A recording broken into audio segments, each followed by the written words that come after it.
Hello, this is Reverend Don Lewis, and welcome back to Living the Wiccan Life and our interview with Zsuzsanna Budapest, founder of Dianic Wicca.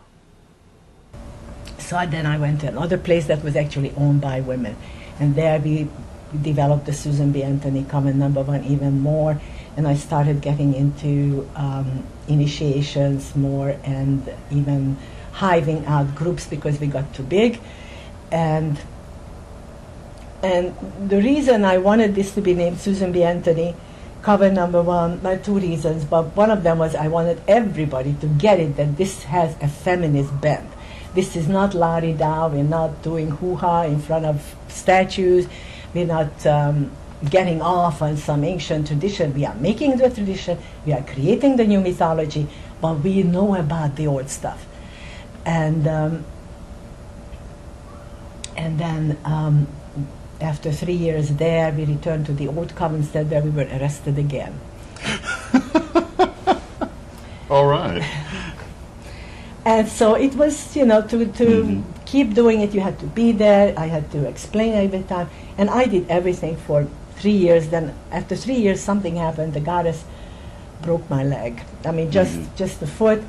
And I couldn't stand on it, and they had to carry me up and carry me down. I said, it would be much easier, carry me up, put me down, but do everything I used to do.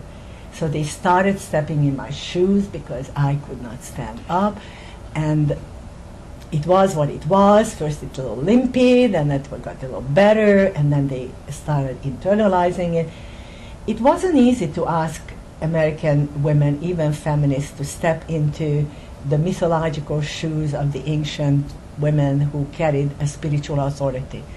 It was very difficult because of all the wounding and the very, very hard life that women had to live. Nobody has a nice childhood. No one. Childhood is like horrible by definition. So it was a long and arduous task. I opened a candle shop bookstore so that they can themselves read up on stuff. And then it came to pass that the sisters who helped me with the store said, "See, we cannot handle this. People ask us this, that, we don't remember, we have to repeat ourselves. Our mouth goes ragged, write it down. You, write it down." So that's how the Holy Book of Women's Mysteries was born, which I feel like, my goddess, after 36 years, it still stands. It's not a good thing that it still stands. It should have been eclipsed. It should have been better. It should have been brand new books that eclipsed this. Never happened. I don't know why not. I was hoping it would. This was just my first shot. And then it got better because the book helped others, and then it spread very nicely through the book, through the bookstores, through goddess study groups, book clubs, and it went around, and I moved up here. I left Los Angeles because the air died. This was really the reason. I loved it there, but I couldn't breathe anymore. And air is a #1 requirement. Air is very important. I cannot breathe shitty air. And here, I became more of a writer, and I started publishing 8 books, which are all bringing back more of the lost culture. I saw my role sort of because I love being in libraries and dig things up, to reclaim the Earth holidays that we lost, the lunar holidays, the Grandmother of Time, Grandmother Moon. These are books I wrote. And then I saw the 80s when the women walked into their tall glass office buildings, and very nicely they just slipped off their sneakers, put them in their purse, and put on the high heels and walked in, and I thought, there's an audience here. That's my audience, my next audience. So I wrote The Goddess in the Office. Oh, yes. And that was the entry, that was the doorway for a lot of women. Yes, it was. It was an easier book than the Holy Book. It had just enough for that particular lifestyle, and I meet many women. It's the first book I ever saw was I still have it. And so now it's out of print. Out of print. I don't know how to bring it back to print, because as it is, it's perfect. I can mine it and call it something else, but I much rather see that go out because the working women need something that can bring the magic where they are 8 hours a day. 8 hours a day. So essentially, the pagan movement didn't have women prominent. When I entered it, when I got arrested for tarot reading, and that was another thing.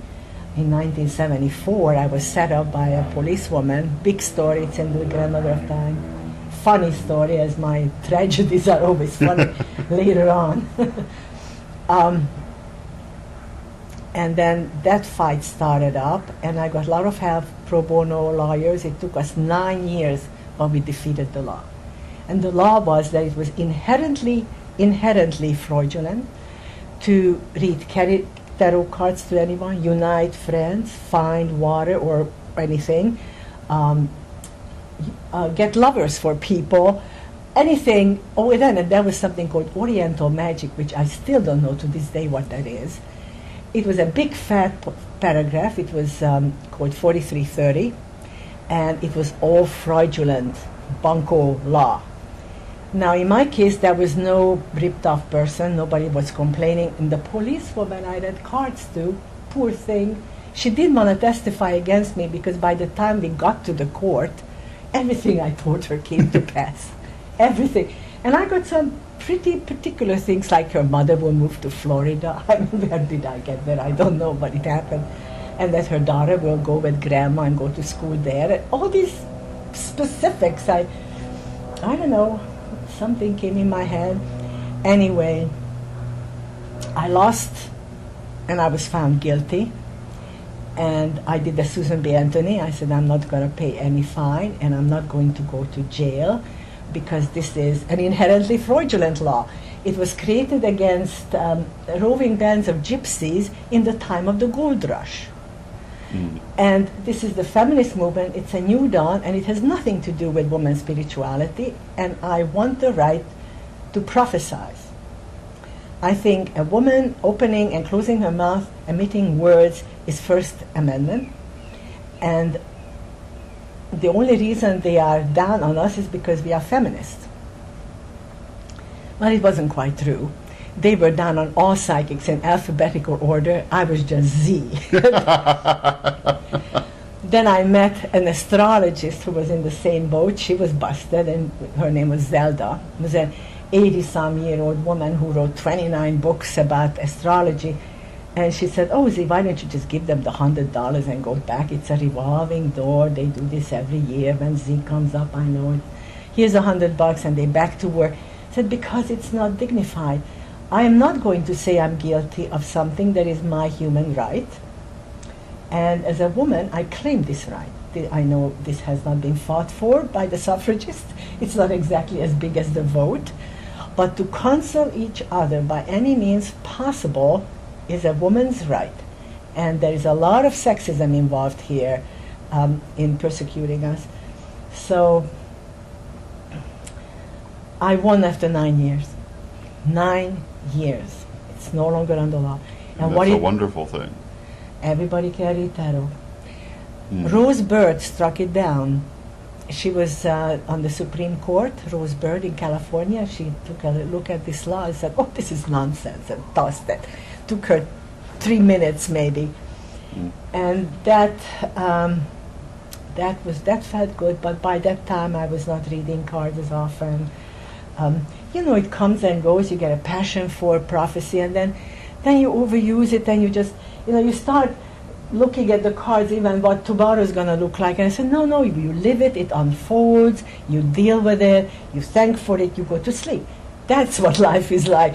Not, you don't have to know everything ahead of time. It unfolds on a daily basis.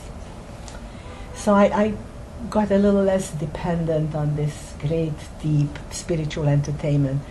Sometimes I just pull a card to contemplate the image, to contemplate the idea, what is connected to it. So that was, what was different with the pagan movement? When I got arrested for tarot cards, they like the Red Sea, they parted into two ways. Herman Slater from New York and Isaac Bonowitz, who is still around, trashed me. It was my fault. It was my fault. Why didn't have a license? You cannot have a license. There's no license. If it's against the law, you don't get license. I mean, it's a simple thing. They didn't get it, and they were pissed that suddenly this woman out of nowhere is like, I rose to prominence on this terror trial because somehow well, first of all, it happened in Los Angeles, where the media lives. It was great media hoopla. I was on the front page for weeks, you know, and especially when we lost, where they said that the witch didn't win. And I said, yes, I did not have an issue. If you win, you don't get to appeal. Nothing changes. So it would have been an ego saying, I won, yeah, hurrah. But I wanted more. To me, this was history. Yes, indeed. My sense of history is the reason I do most of the things in my life. And maybe that's because of the Hungarian Revolution. You know, I come from a time, I was born in just a year before the war broke out. So I was a toddler in the basement, where we kept the coal. And during the Hungarian Revolution, I was 16, so it was totally clear what was happening, and I got very impacted by that. Yes, that when people unite, you can defeat tyrants, Absolutely. even Russian tyrants. And that was a big lesson for me. And when I saw the civil rights movement in this country and the chant, you know, people united can never be defeated, which, by the way, is chanted in Arab now against us on television. And it's all men. Where are the women? Nobody knows. And they chant the old 60s chants because this spirit goes around, comes around, and it has gone there now. They just fight for their own things. Well,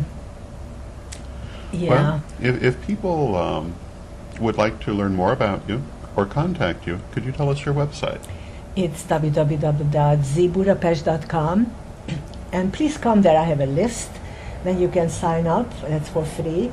I have an online school, which I'm very proud of, but it just now really starts to gel how to run that kind of a teaching method.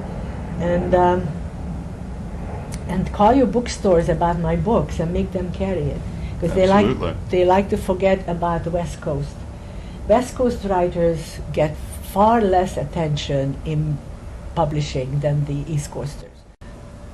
Well, thank you so much for this interview. It's a great honor. And you're one of the very few true matriarchal heads of this movement. Blessed be. And blessed be to you, and thank you so much.